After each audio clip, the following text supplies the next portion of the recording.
ఉండి ఈ స్టేజ్ నుంచి నేను నీతో నీతోనే మాట్లాడుతున్నా. నువ్వు ఉంటే ఈ స్టేజ్‌లో నాతో పాటు ఉండేవాడివి. నువ్వు లేవు. But I'm thanks.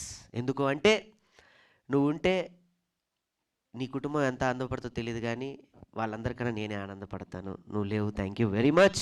నువ్వు గూడా ఉన్నావు అనుకోని నీకు ఒక ప్లేస్‌నిచ్చి ఈ వేదిక మీద నుంచి థ్యాంక్స్ చెప్పుకుంటున్నా. ఒక రాయి ఇసిరి కొడితేనే, దెబ్బ తగిలితేనే, మళ్ళీ తిరిగొస్తేనే ఒక చిన్న మరక ఏర్పడుతుంది.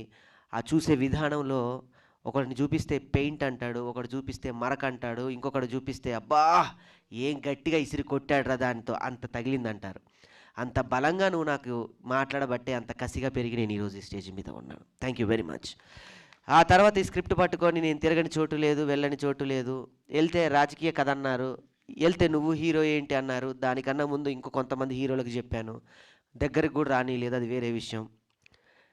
నా దైవ సమానమైన నా అన్న, నా వదిన రాఘవన్న, పుష్ప వదిన వాళ్ళు లేకపోతే ఈ సినిమా లేదు, నేను ఇక్కడ ఉండి ఇంతమందిని సంపాదించుకునేవాడిని కాదు. నిజంగా చెప్తున్నాను. ఒక కుటుంబానికి ఒక పెద్ద ఉంటేనే అదంతా ఒక కుటుంబం, ఒక